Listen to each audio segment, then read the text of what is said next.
1 iyuldan boshlab pensiya, nafaqa, ijtimoiy to'lovlar va ularni rasmiylashtirish tartibi bo'yicha ayrim qoidalar o'zgarishi mumkinligi haqida juda ko'p savollar kelmoqda. Men bugun sizga eng muhim jihatlarni oddiy tilda tushuntirib beraman. Kim tayyor turishi kerak, kim xavotir olmasa ham bo'ladi. Qaysi hujjatlar kerak bo'lishi mumkin va eng muhimi, xatoga yo'l qo'ymaslik uchun hozirdan nima qilish kerak? Bu ma'lumot har bir pensionerga, pensiya yoshiga yaqinlashayotgan fuqaroga, nogironligi bo'lgan shaxslarga, o'quvchisini yo'qotgan oilalarga va ota-onasining pensiyasini rasmiy ishlarda yordam berayotgan farzandlarga tegishli.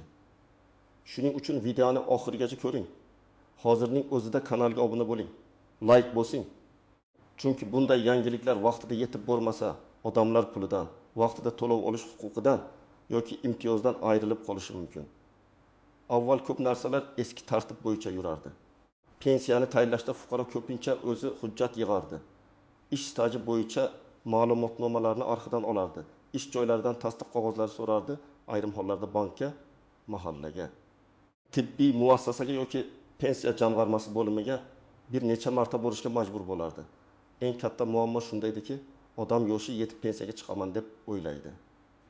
Lekin hujjat topshirganda ish stajining bir qismi elektron bazada ko'rinmay qoladi. Maosh to'g'risidagi ma'lumotda tafovut chiqadi. Familiya o'zgargan bo'lsa, nikoh guvohnomasi talab qilinadi. Eski mehnat daftarchasida muhr noaniq bo'ladi. Natijada pensiya tayinlash kechikadi yoki miqdor kutilganidan kam chiqadi. Endi o'zgarayotgan tartibning asosiy ma'nosi shuki, davlat xizmatlari ko'proq elektronlashmoqda. Ma'lumotlar bazalar orqali tekshirilmoqda. Naqd va karta orqali to'lovlar, identifikatsiya, ariza berish, qayta hisoblash, ortiqcha to'lovlarning oldini olish va manzilli yordam masalalarida nazorat kuchaymoqda. Men buni qo'rqitish uchun aytmayapman. Aksincha, agar odam hujjatini tartibga solsa, bank kartasi, telefon raqami, pasport ma'lumotlari, yashash manzili va staji bazada to'g'ri bo'lsa, yangi tartib ko'pchilik uchun qulaylik beradi. Lekin hujjatida kamchilik bo'lganlar, boshqa hududga ko'chganlar, pensiyani ishonchnoma orqali olayotganlar, chet elga uzoq muddatga ketganlar, nogironlik muddati tugashiga yaqinlashganlar yoki o'quvchisini yo'qotganlik nafaqasini olayotgan oilalar ayniqsa ehtiyot bo'lishi kerak. Men eng avvalo shuni tushuntiraman. 1 iyuldan keyin eng muhim masala pensiya oluvchining shaxsiy yashash joyi, bank hisob raqami, telefon raqami va to'lov olish huquqini tasdiqlovchi ma'lumotlarning to'g'ri bo'lishidir. Agar siz pensiyani bank kartasiga olayotgan bo'lsangiz, karta muddati tugamagan bo'lishi kerak. Agar karta muddati iyun oxiri yoki iyul boshida tugasa, siz to'lov kunida pul tushmay qoldi deb vahima qilishingiz mumkin. Aslida muammo pensiyada emas, kartaning amal qilish muddatida bo'ladi. Shuning uchun men har bir pensionerga maslahat beraman. Kartangizning old tomonidagi muddatga qarang. Masalan, 1024 yoki 1724 deb yozilgan bo'lsa, demak karta muddati tugagan yoki tugash arafasida. Banka borib yangilang. Yangi kartani pensiya jamg'armasi yoki to'lov tizimida bog'lash kerakmi? Shuni aniqlang. Ikkinchi masala telefon raqami. Bugun ko'plab xabarnomalar SMS orqali keladi. Agar pensionerning telefon raqami o'zgargan bo'lsa, lekin tizimda eski raqam qolgan bo'lsa, muhim bildirishnomani boshqa odam olishi yoki umuman hech kim olmasligi mumkin. Masalan, Toshkent viloyatida yashovchi 68 yoshli onaxon o'g'lining nomidagi SIM kartadan foydalangan. O'g'li raqamni yopib yuborgan, bank esa SMS xabarini eski raqamga yuborgan. Natijada karta bloklanganini onaxon kech bilgan. Pensiya kuni bankka borishga majbur bo'lgan. Bunday holat ko'paymasligi uchun raqamni o'z nomingizga rasmiylashtirish yoki hech bo'lmasa bank va tegishli idoralarda amaldagi raqamni yangilash kerak. Uchinchi masala. Yashash manzili. Agar siz ro'yxatda bir joyda, amalda boshqa joyda yashasangiz, ayrim ijtimoiy to'lovlar, subsidiyalar yoki mahalla orqali beriladigan yordamlar bo'yicha savol tug'ilishi mumkin. Pensiya o'zi odatda yashash joyi o'zgargani uchun to'xtab qolmaydi. Lekin hujjatlarda tafovut bo'lsa, tekshiruv cho'zilishi mumkin. Ayniqsa keksalar farzandining uyiga ko'chib o'tgan bo'lsa, doimiy yoki vaqtincha ro'yxat masalasini aniqlab qo'yish foydali. Men birinchi navbatda pensiyaga chiqishiga 6 oy yoki 1 yil qolgan fuqarolarga murojaat qilaman. Siz hozirdan mehnat daftarchangizni, diplomingizni, harbiy xizmat hujjatlarini, farzand parvarishi davriga oid hujjatlarni, ish haqi ma'lumotlarini tekshirtiring. Chunki pensiya yoshiga yetgan kuni ariza berib, keyin hujjat yig'ishni boshlasangiz vaqt yo'qotasiz. Masalan, ayol kishi 55 yoshga, erkak kishi 6 yoshga yaqinlashayotgan bo'lsa, u o'zining stajini oldindan solishtirishi kerak. Agar 1990 yillarda ishlagan korxonasi tugatilgan bo'lsa, arxivdan ma'lumot olish bir kunda bitmaydi. Ba'zan arxiv javobi 15 kun, 30 kun yoki undan ham ko'proq vaqt oladi. Shu sababli men doim aytaman, pensiya hujjati pensiya yoshiga yetgandan keyin emas, undan oldin tayyorlanadi. Ikkinchi guruh ishlayotgan pensionerlar. Agar siz pensiya olib turib ishlayotgan bo'lsangiz, ish beruvchi siz uchun to'g'ri hisobot topshirayotganiga e'tibor bering.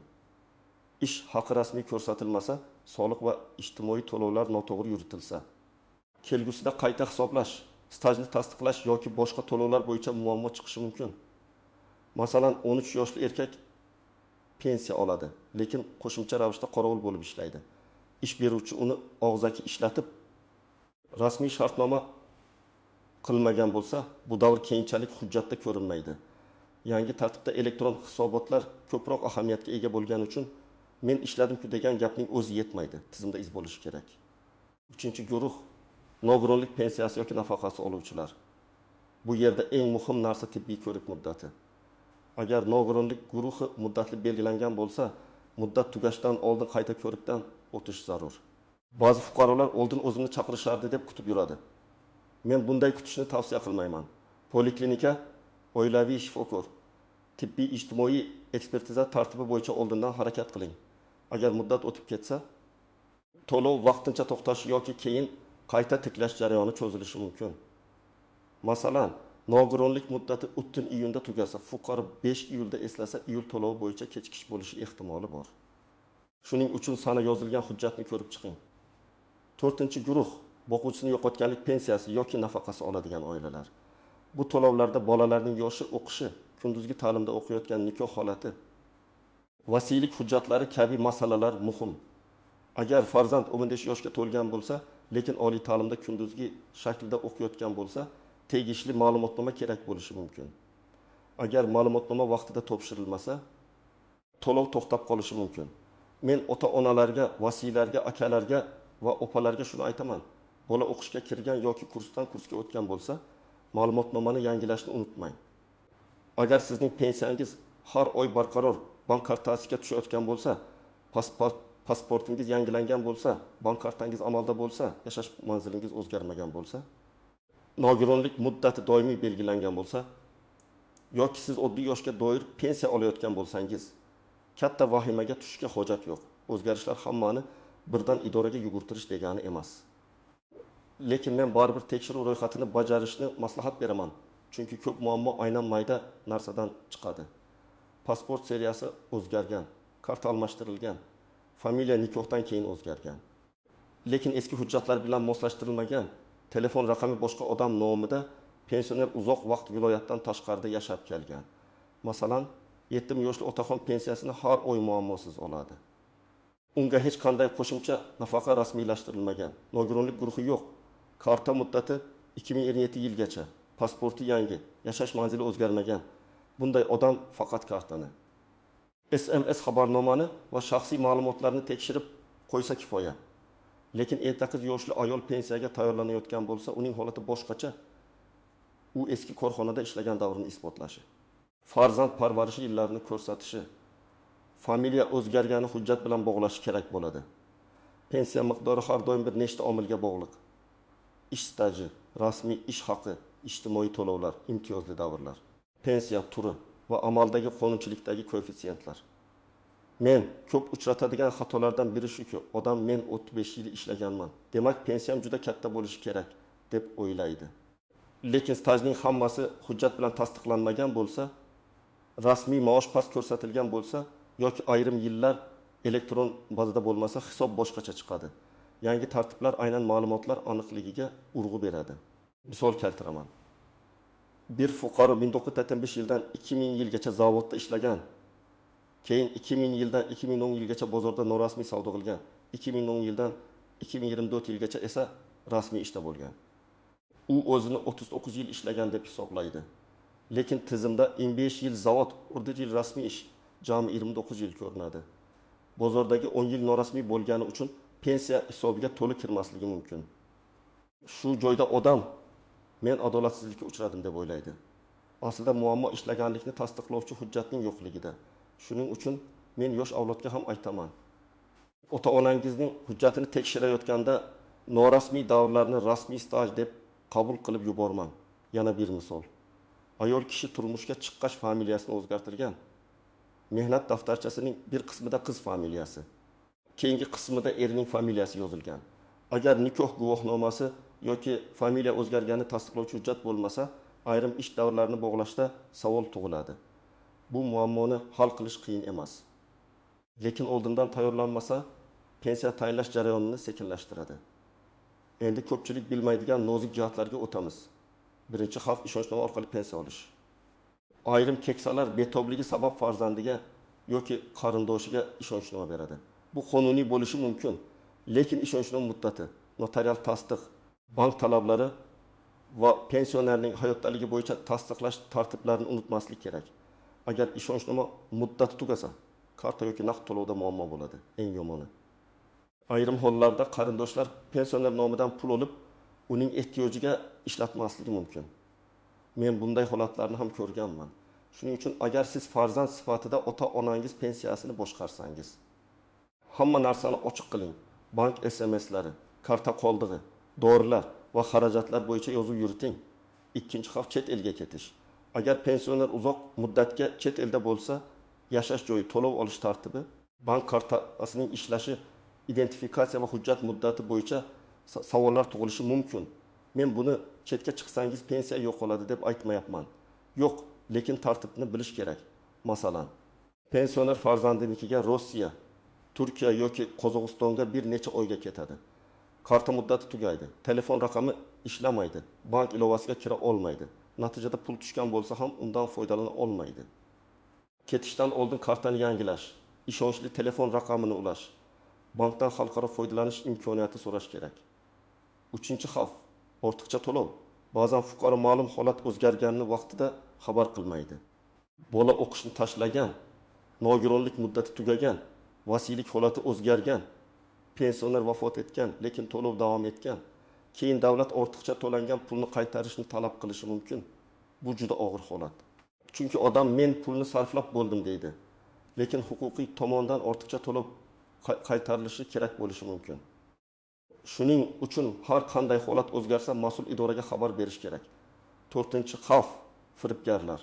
Har safar pensiya va nafaqa bo'yicha yangilik chiqsa, firibgarlar faollashadi. Ular telefon qilib iyuldan pensiyangiz oshadi, karta raqamingizni ayting. Kompensatsiya chiqdi, SSS kodini ayting. Hujjatingizni tezlashtirib beramiz, oldindan pul o'tkazing deyishi mumkin. Men qat'iy ogohlantiraman. Hech kimga SMS kod bermang. Karta parolini aytmang. Bank kartangizning orqa tomonidagi kodni yubormang. Davlat idorasi yoki bank xodimi sizdan SMS kod so'ramaydi. Agar kimdir shunday so'rasa, bu firibgarlik belgisi. Endi eng kerakli qism, hozir nima qilish kerak? Birinchi qadam, hujjatlaringizni bir joyga yig'ing. Pasport yoki ID karta, pensiya guvohnomasi, mehnat daftarchasi, bank kartasi, nikoh yoki ajrim guvohnomasi. Farzandlar tug'ilganlik guvohnomalari, nogironlik bo'yicha tibbiy hujjatlar, o'quvchisini yo'qotganlik bo'yicha hujjatlar, o'qish joyidan ma'lumotnoma, ishonchnoma bo'lsa uning nusxasi, hujjatlar eskirgan, yirtilgan. Muhr o'chgan bo'lsa, oldindan dublikat yoki tasdiqlovchi ma'lumotnoma olish yo'lini so'rang.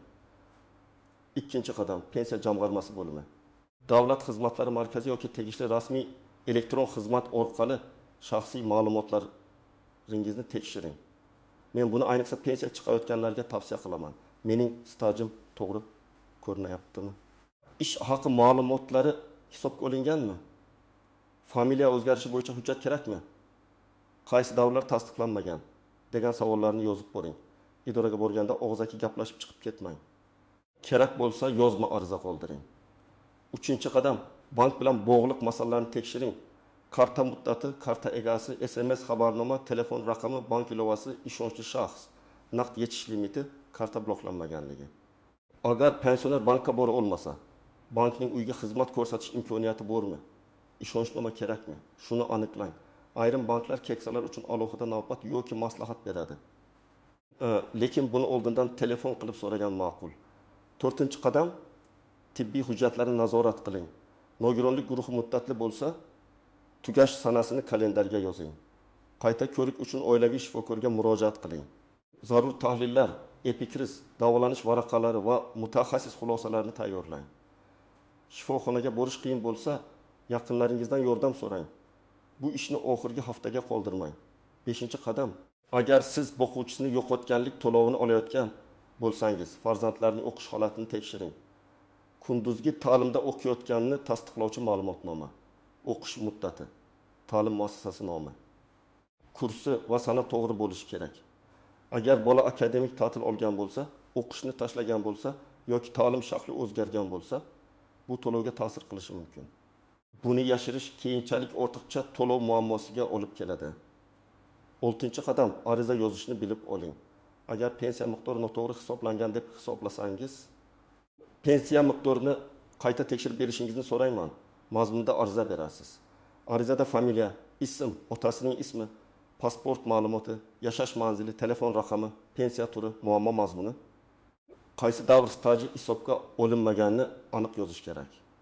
Masalan, 1993 yil yanvardan 1998 yil dekabrgacha falon korxonada ishlagan davrim pensiya hisobida ko'rinmayapti. Ushbu davrni tekshirib, qayta hisoblashni so'rayman deb yoziladi. Arizaga mehnat daftarchasi nusxasi, arxiv ma'lumotnomasi, ish haqi hujjati va boshqa dalillar ilova qilinadi. Arizani topshirganda kirim raqamini oling yoki elektron tasdiqni saqlang. 7-qadam, oilaviy nazoratni yo'lga qo'ying. Men farzandlarga alohida murojaat qilaman. Ota-onangiz hammasi joyida desa ham, bir marta yoniga o'tirib hujjatlarini tekshiring. Karta muddati qachon tugaydi? Telefon raqami kimning nomida? Pasport muddati qanday? Nogironlik hujjati bormi? Pensiya turi qaysi? Qo'shimcha imtiyozlari bormi? Kommunal to'lovlar bo'yicha yordam oladimi?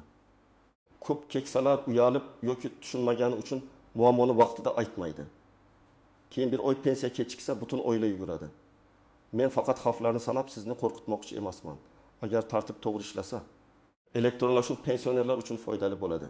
Birinchidan, kamroq qog'oz talab qilinadi. Ikkinchidan, ayrim ma'lumotlar idoralar o'rtasida avtomatik almashadi. Uchinchidan, ortiqcha navbatlar kamayishi mumkin. To'rtinchidan, firibgarlik va noto'g'ri to'lovlar aniqlanishi osonlashadi. Beshinchidan, haqiqatan yordamga muhtoj odamlarni aniqlash imkoniyati ortadi. Lekin bularning hammasi fuqarolarning ma'lumoti to'g'ri bo'lsa, hujjatlar vaqtida yangilansa va odamlar o'z huquqini bilsa samarali ishlaydi. Shuning uchun men har bir tomoshabinga bitta oddiy fikrni yetkazmoqchiman. Pensiya bu faqat oy oxirida kartaga tushadigan pul emas. Bu sizning ko'p yillik mehnatingiz, hujjatingiz, huquqingiz va davlat bilan rasmiy munosabatingiz natijasidir. Uni beparvo qoldirib bo'lmaydi. Ayniqsa iyul kabi sana atrofida yangi tartiblar, qayta tekshiruvlar, ma'lumotlarni yangilash jarayonlari boshlansa, tayyor odam yutadi, beparvo odam esa navbat kechikish va asabiylashishga duch keladi. Xulosa qilib aytsam, iyuldan keyingi o'zgarishlarning eng muhim mazmuni shaxsiy ma'lumotlar. Hujjatlar, bank kartasi, staj, tibbiy va o'qish ma'lumotlarining to'g'riligini ta'minlashdir. Kimning hujjati joyida bo'lsa, u ortiqcha xavotir olmasin. Kimning staji, karta muddati, telefon raqami, yashash manzili, nogironlik muddati yoki boquvchisini yo'qotganlik bo'yicha hujjatlarda noaniqlik bo'lsa, hozirdan harakat qilsin. Sizdan iltimosim, bu videoni yaqinlaringizga yuboring. Ayniqsa ota-onasi pensiya oladigan yoki pensiyaga chiqishga tayyorlanayotgan odamlarga. Izohlarda yozing. Sizning hududingizda pensiya hujjatlari bilan bog'liq qanday muammolar bor karta? Staj yoki qayta hisoblash bo'yicha savolingiz bormi? Men keyingi videolarda eng ko'p so'ralgan savollarga alohida javob beraman. Kanalga obuna bo'ling, like bosing va bildirishnomani yoqing. Chunki pensiya va ijtimoiy to'lovlar bo'yicha yangiliklarni vaqtida bilgan odam o'z huquqini himoya qila oladi.